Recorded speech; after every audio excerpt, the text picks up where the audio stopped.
134 हो गया, 139 हो गया। ठीक है, नाउ टेक आउट सेक्शन 133।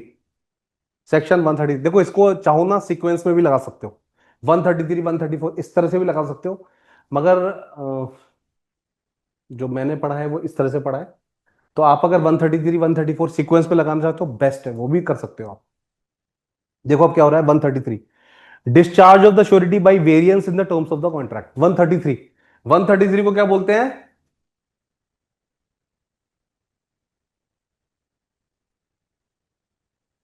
5 हो गया, 6 इज वेरिएंस।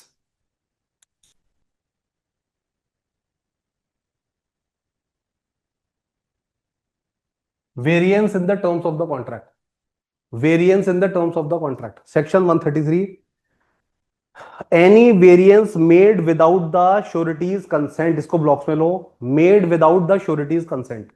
श्योरिटी का कुछ कहना देना ही, कुछ कहना ही नहीं है, तो श्योरिटी का कुछ कहना ही नहीं है तो फिर भैया श्योरिटी जिम्मेदार क्यों होगा?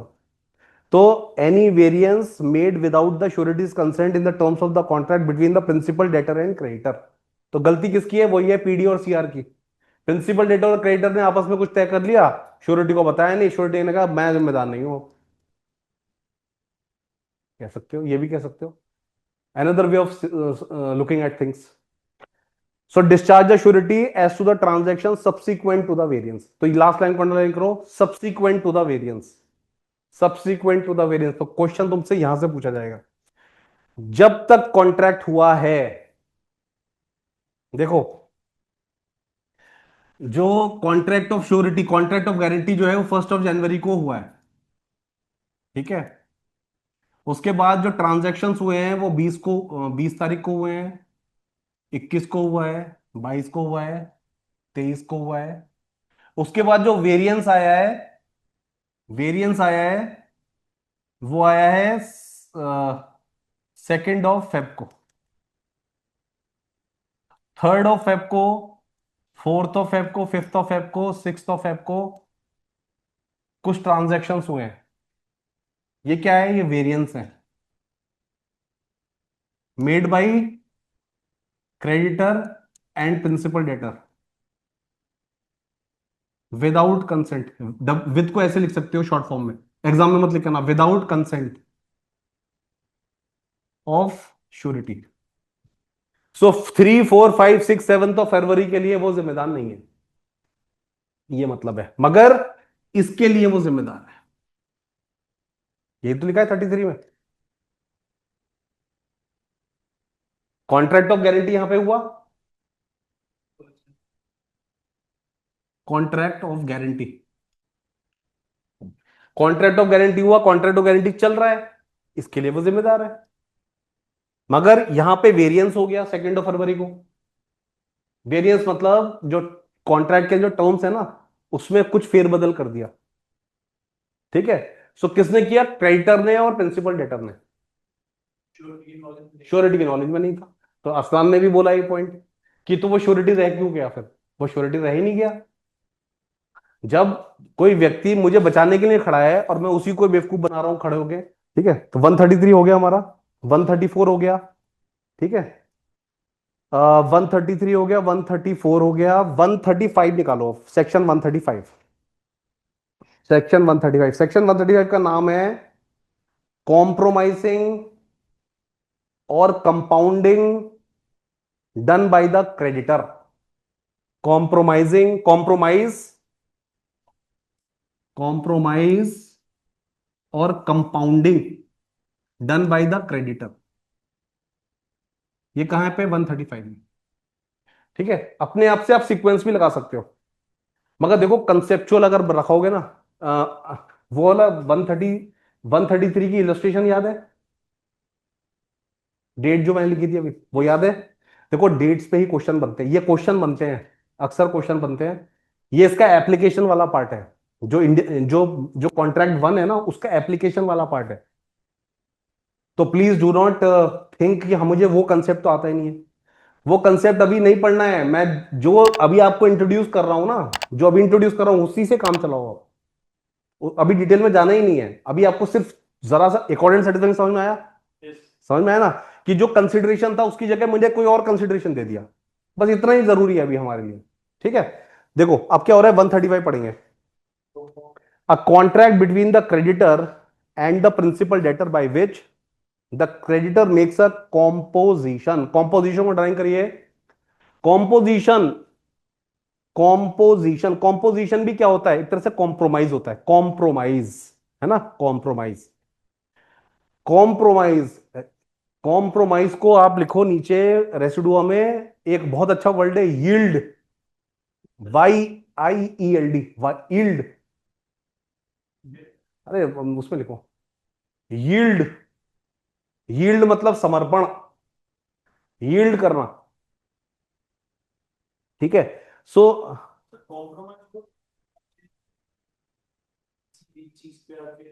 हाँ हाँ हाँ, किसी एक चीज पे आकर नतमस्तक हो जाना। ठीक है, a contract between the creditor and principal debtor by विच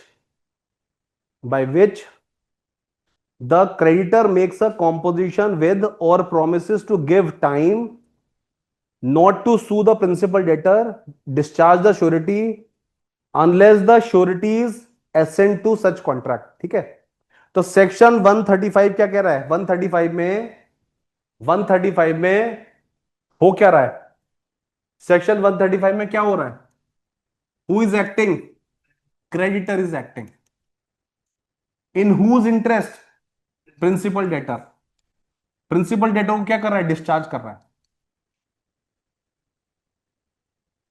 क्या करके, क्या करके, देखो क्या कर रहा है, creditor has compromised, composition, creditor has compromised, composition हो गया। He promise to give him time, he promise to give him time, यानी कि वेव कर दिया उसने टाइम को,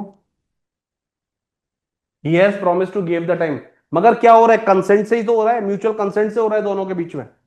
ठीक है, तो ये 63 का ही है, सिर्फ प्रारूप है एक तरह से, ये 63 का ही प्रारूप है। जो ये कॉम्प्रोमाइज है ये क्या है, अकॉर्डेंट सेटिस्फैक्शन है, ये भी वेवर है या फिर अकॉर्डेंट सेटिस्फैक्शन है। ठीक है, तो आप सेक्शन 135 को लिखो, it can be compared with section 163, it can be compared with section 63, it can be compared with section 63। तो क्रेडिटर क्या कह रहा है, क्रेडिटर कह रहा है कि यार ठीक है, तुम 10,000 नहीं दे सकते, तुम 2,000 ही दे दो, 8,000 के लिए तुम्हें माफ करता हूं। कॉम्प्रोमाइज कर लिया उसने, कॉम्प्रोमाइज कर लिया। टाइम दे रहा है कि ठीक है, तूने 10 तारीख को कहा था, तो ठीक है 10 दिन का टाइम और ले लो। Time, time has been waived, time has been waived, okay. तुम पहले ये करने को, अब तुम इधर उधर भाग रहे हो, आज तुमने क्वेश्चन पूछे हैं तो हमें ऐसे ऐसे कर रहे हो, करो। वेव के बाद ये क्या लिखा है, हाँ अकॉर्डेंट सेटिस्फेक्शन। ठीक है, अरे I took my mother to a pulmonologist, तो उसने ऐसी दवाइयां लिख दी कि मैं उनको फोन कर रहा हूँ कि सर लिखा क्या है आप? दवाई अब पता है उसको दिया, अच्छा ये है नहीं, ये निकाल, ये निकाल। मैंने कहा ये बताना यार क्या है ये भाषा। तो उसको मैंने अलग से लिखा है, क्योंकि वो दवाइयाँ जो है ना, आप थोड़ी सी हायर साइड है, वही दवाइयाँ जो 10 mg का एक वेबसाइट है उस पर थोड़ी सस्ती मिलती हैं, तो आप उस पर ऑर्डर लगा के रखो। तो ये करते हैं डॉक्टर साहब जो है, ऐसा लगा पल्स बना रखी हो उसमें। हाँ, अच्छा, चलो। हाँ तो देखो, कॉम्पोजिशन विद और प्रोमिसेस टू गिव टाइम और not to sue the principal debtor. ठीक है, नॉट टू सू, ये क्या होता है, four beer to Sue,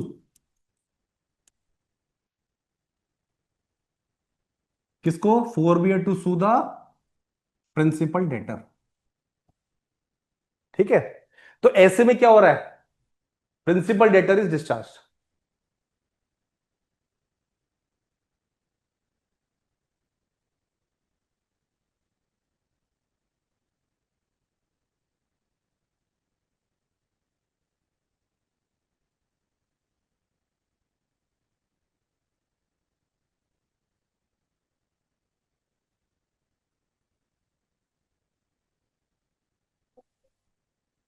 four beer मतलब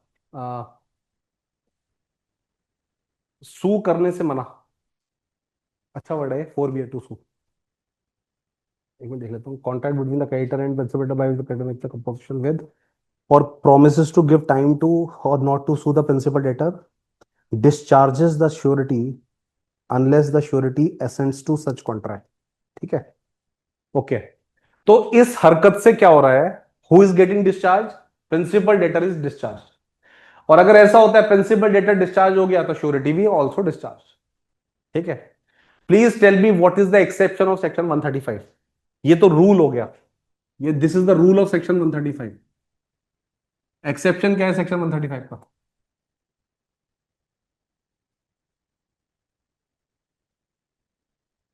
पढ़ो उसको। अपने आप ही वो इंटेलिजेंस से नहीं आंसर देना, बेरेट से आंसर दो।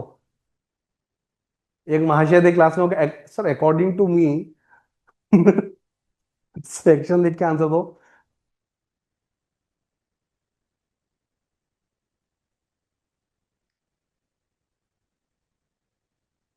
बहुत अच्छे अच्छे बच्चे भी थे ऐसे। जैसे कोई क्वेश्चन पूछा, सर आपको क्या लगता है? भाई मैं तो बता ही दूंगा मैं क्वेश्चन पूछ रहा हूँ, आपको क्या लगता है?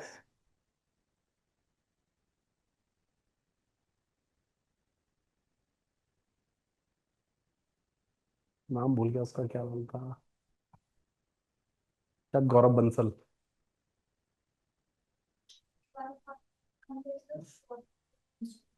Unless the surety assents to, unless the surety assents to such contract का मतलब ये है, ये सारी चीजें जो होती है ना, ये किसके एसेंट से होंगी? किसके कंसेंट से होंगी? श्योरिटी के कंसेंट से होंगी। और तुमने ऐसा किया, यानी कि किसी भी तरीके का वेरिएंस या किसी भी तरीके का ये सेक्शन 135, तो इसलिए 134 और क्या पढ़ा है हमने साथ में? 133 और 135 एक साथ पढ़ा जाएगा।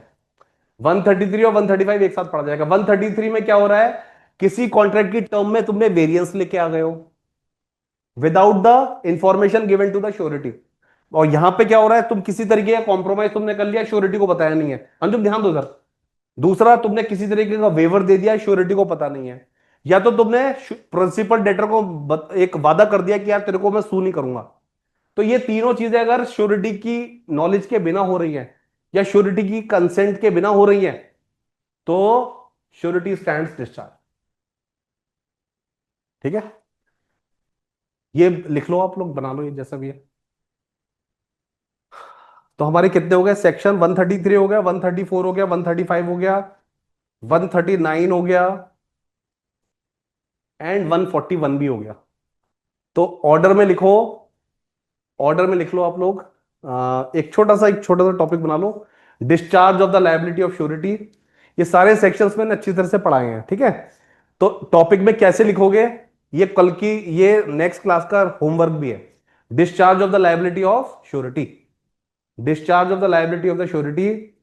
तो पहला हो गया revocation death mutual consent, revocation death mutual consent. Section बताते रहना सब लोग अपने आप। बताओ मुझे, रेवोकेशन कौन सा है? Very good. डेथ? वाह, बे देख के तो कोई बता देगा। 131। और कंसेंट, म्यूचुअल कंसेंट? बिल्कुल लिख लो।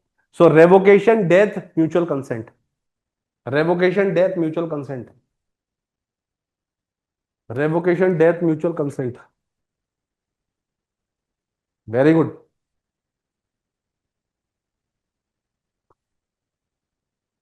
तो थ्री हो गए, फोर कौन सा हो गया? फोर हो गया। चलो बताओ, बाई वेरिएंस है। हाँ, 133, 133 को 35 के साथ करा था ना, बाई वेरिएंस। तो next is by variance. Okay. By variance के बाद, बाई वेरिएंस के बाद बाई कॉम्प्रोमाइज और कॉम्पोजिशन।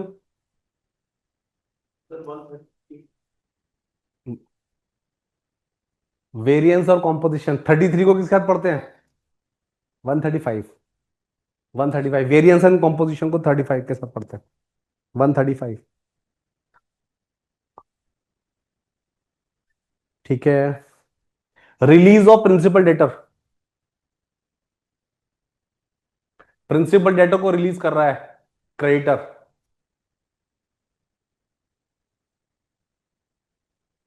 130। Very good. 134, या तो कॉन्ट्रैक्ट के द्वारा या किसी एक्ट के द्वारा, है ना।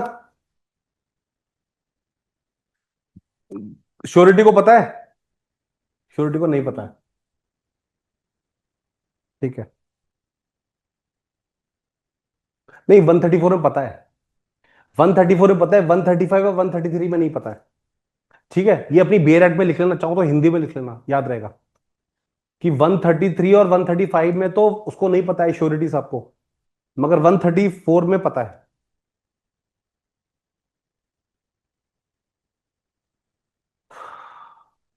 ठीक है। इसके बाद आएगा क्रेडिटर्स एक्ट और ओमिशन, 139। क्रेडिटर्स एक्ट और ओमिशन 139। क्रेडिटर्स एक्ट और ओमिशन के द्वारा क्या हुआ है 139 में? क्रेडिटर श्योरिटी की लायबिलिटी डिस्चार्ज हो गई। ठीक है, हरकत किसने करी है? क्रेडिटर ने करी है। ठीक है, लास्ट कर लो, losing a security under 141। Losing a security under 141। Losing a security under 141। Losing a security under 141।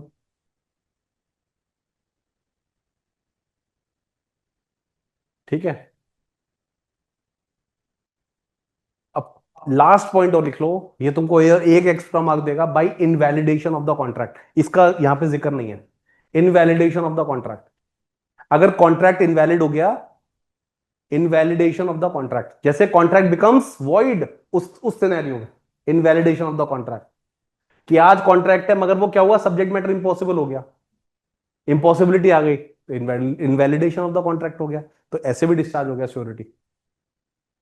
तो ये एक्स्ट्रा पॉइंट है जो तुमको एक मार्क्स फैच कराएगा। ठीक है। और भी पॉइंट्स है जो तुमको और एक्स्ट्रा मार्क्स फैच कराएंगे, लिखो, वो भी लिखो। अब ये जो थोड़ा सा बेटा गैप छोड़ दो उसमें। वो गैप क्यों छोड़वा रहा हूं? क्योंकि ये जो केसेस मैं बता रहा हूं ना, ये वाले जो केसेस बता रहा हूं ना, ये actually discharge of the contract नहीं है। ये जो केसेस बता रहा हूं ना, इसमें डिस्चार्ज ऑफ द लायबिलिटी नहीं है, मतलब श्योरिटी की जो लायबिलिटी है वो डिस्चार्ज नहीं हो रही है। ये वो केसेस हैं जिसमें लायबिलिटी आती ही नहीं है, लायबिलिटी होती ही नहीं है, लायबिलिटी डज नॉट अराइज। ये वो केसेस हैं लायबिलिटी डज नॉट अराइज। तो पैराग्राफ चेंज करके लिख लो चाहो तो। ये जो, नहीं नहीं, अलग टॉपिक है। लायबिलिटी डज नॉट अराइज, मगर तुम अगर एग्जाम में लिख रहे हो ना, तो ये सबसे आखिर में लिखना, और definitely it will be a cherry on the cake. ठीक है। So liability does not, liability arise ही नहीं होती है। सो लायबिलिटी अराइज कहां कहां नहीं होती है? पहला सेक्शन है 142। पहला सेक्शन है section 142। Please take out section 142। So these are not the cases of, these are not the contract of guarantee. 142 निकाल लो पहले। 142। सो 42 समझ में आएगा तो पढ़ के देखो, खुद ही समझ में आ जाएगा। Guarantee obtained by misrepresentation is invalid, है ना। सो लायबिलिटी डज नॉट अराइज। सो ये invalid, contract of guarantee is invalid. तो ये लास्ट पॉइंट है ना, इसी में सारी चीजें आएंगी। ये जो लास्ट पॉइंट लिखा है ना, 7th पॉइंट जो है, बाई, हाँ, the contract has become invalid, तो इनवैलिड में आ जाएगा सारा चीज, सारा सारा का सारा पॉइंट्स। सो पहला हो गया section 142, that is the guarantee obtained by misrepresentation. Misrepresentation का कौन सा सेक्शन है? लिख लो, सेक्शन 18। हमें पता नहीं है, हम विश्वास कर रहे हैं।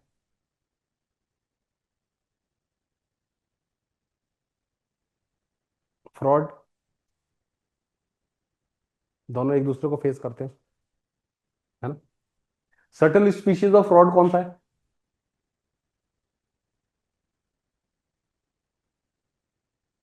What is the certain species of fraud? Fraud तो नहीं, मगर फ्रॉड जैसा, अनड्यू इन्फ्लुएंस। 19A क्यों है भाई? 17, 17, 16, 16।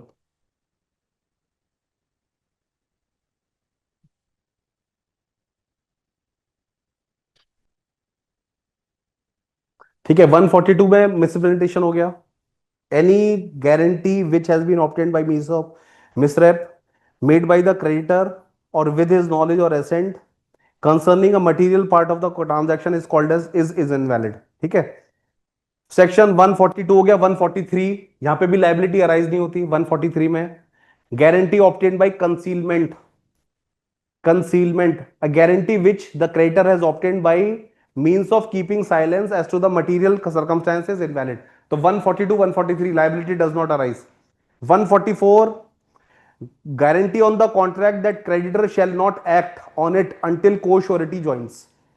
until co-surety joins, तो until co-surety joins का मतलब क्या है कि जब तक कोई कोई श्योरिटी होगा ना तब तक हम प्रोसीड नहीं करेंगे, तो तब तक लाइबिलिटी विल नॉट अराइज, है ना। मैं अकेले गारंटी नहीं दे रहा, मेरे साथ कोई यार आ जाएगा तब मैं गारंटी दे दूंगा, तो वो हो रहा है 144।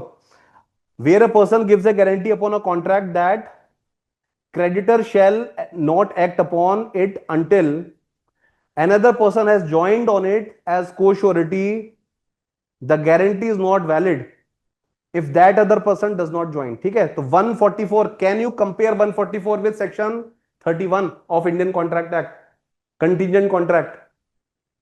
कंटीजेंट कॉन्ट्रैक्ट के साथ कर सकते हो, कर सकते हो। पढ़ो पढ़ो, 31 को पढ़ो और फिर मुझे बताओ, can you compare it, can you compare it with section 131, section 31। Section 31 provides for contingent contract, that is a future uncertain event which may or may not happen. Section 31 में future uncertain event which may or may not happen, है ना। This is a future uncertain event which may or may not happen. को surety join भी कर सकता है, नहीं भी ज्वाइन कर सकता है। ठीक है, this is a surety which may or may not happen. ठीक है, अब यहां पे क्या हो रहा है, this can be considered as a contingency. कर सकते हो उसको, को श्योरिटी ने ज्वाइन किया हो जाएगा, ज्वाइन भी कर सकता है, नहीं भी कर सकता है।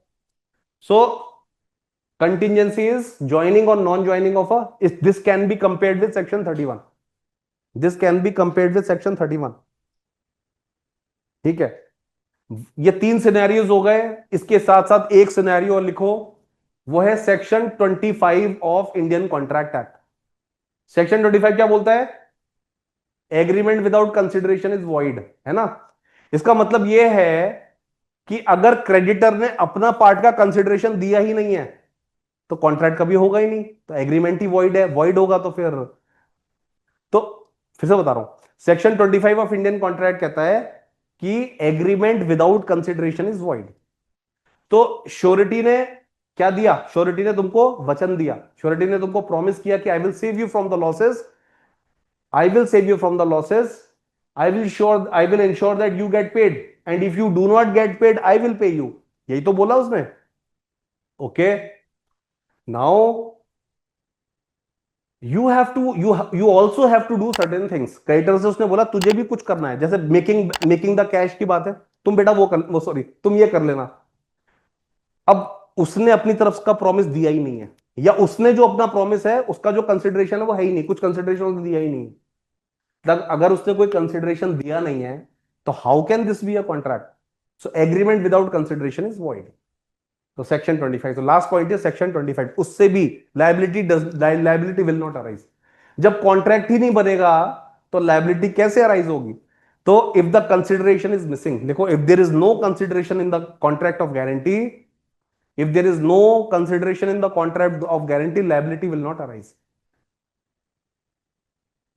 if there is no consideration in the contract of guarantee, the liability will not arise।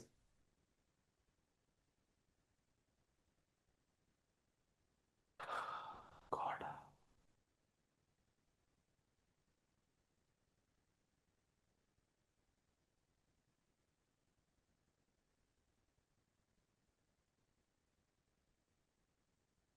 देखो, बहुत सारे सेक्शंस मैंने पढ़ाए हैं आज, मगर ये सारे रिलेटेड सेक्शंस है। टॉपिक पढ़ाया है, एक topic is discharge of the liability of the surety. कोई कंफ्यूजन नहीं होना चाहिए, टिप्स पे है ना सारी चीजें। एक बार घर पे जाके पढ़ोगे और फिर पढ़ने के बाद उसको रिवाइज करना, बैठ के एक बार रिवाइज कर लोगे तो तैयार हो जाएगा। Okay, right. तो ये यहां पे हमारा हो गया टॉपिक खत्म। अब इसी कॉन्ट्रैक्ट ऑफ गारंटी में कुछ एब्स्ट्रैक्ट टॉपिक्स हैं, जैसे को श्योरिटीशिप। को श्योरिटीशिप की लायबिलिटी क्या होती है, कभी क्वेश्चन पूछा नहीं गया है, इररिलेवेंट क्वेश्चंस हैं, मगर ये सिलेबस का पार्ट है। और ये सिलेबस किसने डिफाइन किया है, मैंने खुद डिफाइन किया है कि ये तो कम से कम पढ़ाना ही है। तो कभी क्वेश्चन पूछे नहीं गए हैं, मगर हम पढ़ते जरूर नहीं है, क्या पता कभी क्वेश्चन आ जाए। इस लेवल का जो डिस्कशन तुमने यहां पे करा है ना, उसके ऐसे भी क्वेश्चंस नहीं पूछे गए, डायरेक्ट क्वेश्चन पूछे आते। स्पेशल कॉन्ट्रैक्ट में डायरेक्ट क्वेश्चन पूछे जाते हैं हमेशा। But you have to be prepared, you have to be well well prepared. अगर क्वेश्चन आ जाए तो मुझे आंसर देने का आंसर पता होना चाहिए। सेक्शन 127 निकालिए एक बार। 127, please check out section 127। Consideration for guarantee. Section 127 provides for consideration for guarantee. ठीक है, इसका इलस्ट्रेशन देखो क्या कहता है, illustration C. Illustration C, A sells and delivers goods to B, A sells and delivers goods to B. C afterwards, without considerations, agrees to pay or them in default of B. This agreement is void. This agreement is void. So A delivers the goods to B. Now this is the scenario where the consideration has been given afterwards. So agreement without consideration is void. इसमें guarantee थी नहीं, इसमें थी नहीं guarantee, है ना। देखो इसमें A sells and delivers goods to B, and C afterwards, without consideration, agrees to pay or them in default of B. The agreement is void. ठीक है, ओके।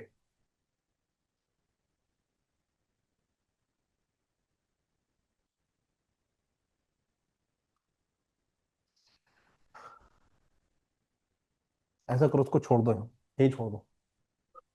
कंफ्यूजन नहीं है, कंफ्यूजन नहीं है, क्योंकि मैं चाहता हूं ये पढ़ लो अभी। तो बहुत ही इंपॉर्टेंट कंसेप्ट है, इसको पढ़ के आना। कल मैं तुम्हें दो तीन चीजें बताता हूँ, वो पढ़ के आना। सबसे पहले पढ़ के आना है section 25 of Indian contract act. हाँ, सेक्शन 25 ऑफ इंडियन कॉन्ट्रैक्ट पढ़ के आना है।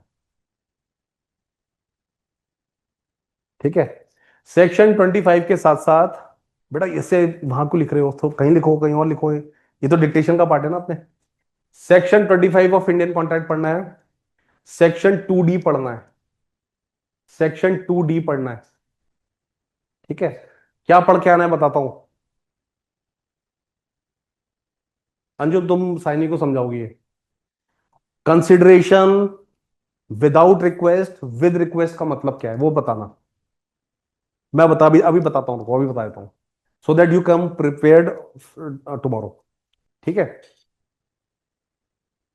ओके। तो ये पढ़ के आना है, then will have a wonderful class. Section 127 पढ़ के आना है कल की क्लास में। सेक्शन 144 पढ़ के आना है, 146 पढ़ के आना है, 147 पढ़ के आना है। सेक्शन 25 एंड 2D पढ़ के आना है। ठीक है, ये दोनों सेक्शन में पढ़ा दूंगा, अभी अभी पढ़ा देता हूं। ठीक है, जो जिस चीज की जरूरत है वो पढ़ा देता हूं, फिर उसके बाद घर जाके इन सेक्शंस को पढ़ना बस। उसके साथ साथ 127, 144, 146 एंड 147 पढ़ के आना। ठीक है, तो ये तीन सेक्शन हमारे गारंटी के बचे हुए हैं। कल की क्लास में हम कॉन्ट्रैक्ट ऑफ बेलमेंट शुरू कर देंगे, कॉन्ट्रैक्ट ऑफ बेलमेंट शुरू करेंगे। ठीक है, कॉन्ट्रैक्ट ऑफ बेलमेंट शुरू करेंगे। बेलमेंट करने के बाद फिर बस एक टॉपिक बचेगा, एजेंसी। सबसे बड़ा लॉ वही है, कॉन्ट्रैक्ट ऑफ एजेंसी सबसे बड़ा टॉपिक है। सो कॉन्ट्रैक्ट ऑफ एजेंसी बहुत अमेजिंग लॉ है, बहुत ही अमेजिंग लॉ है, मगर इसमें भी इंटरेस्टिंग, ये भी इंटरेस्टिंग है, ऐसा नहीं इंटरेस्टिंग नहीं है।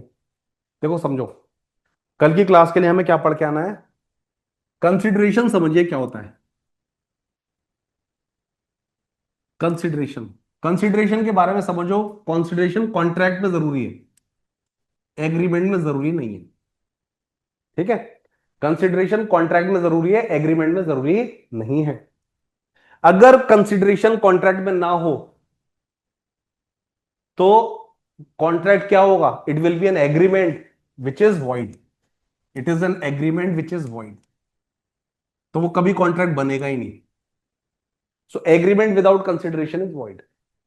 ये कौन सा सेक्शन है? सेक्शन 25 बोलता है, सेक्शन 25 फर्स्ट लाइन बोलता है कि agreement without consideration is void. Agreement without consideration is void. 25 one नहीं, सॉरी 25 की मेन, जो मेन वो है ना, जो मेन बॉडी है वो ये कहती है agreement without consideration is void. Agreement without consideration is void. Okay, right.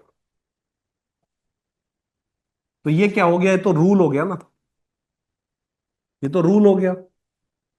इसके एक्सेप्शंस भी हैं। पहला एक्सेप्शन 25 वन में है। वो कहता है कि if there is an any promise based on mutual love and affection, it is a promise which is based on mutual love and affection and it is in the written form,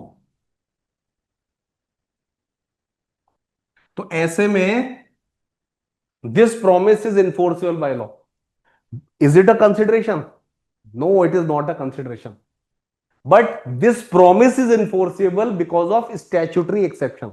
ये consideration नहीं है। कभी कभी question पूछा जाता है क्या ये कंसिडरेशन है? ये कंसिडरेशन नहीं है, ये कंसिडरेशन नहीं है, ये कंसिडरेशन की तरह है, ये कंसिडरेशन नहीं है, मगर ये प्रॉमिस इन्फोर्सेबल है because of statutory exception.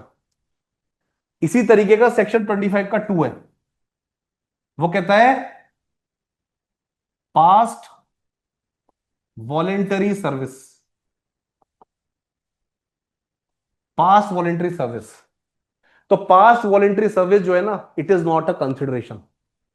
Past voluntary service का मतलब क्या है? पास्ट वॉलेंटरी सर्विस का मतलब है कि पहले वो सर्विस कर दी गई हो वॉलेंटरली, बिना किसी के रिक्वेस्ट पे, और फिर एक व्यक्ति तुमको कहता है कि तुमने ये काम कर दिया, हम तुमको इसका पारितोषिक देना चाहते हैं।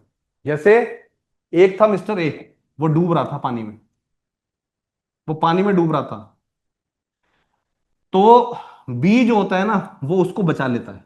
ए ने बी से निकला बचाओ बचाओ, ऐसा नहीं, ए डूब रहा था आराम से, तो बी ने उसको, अरे डूब रहे, बी कूद के उसको बचा लेता है।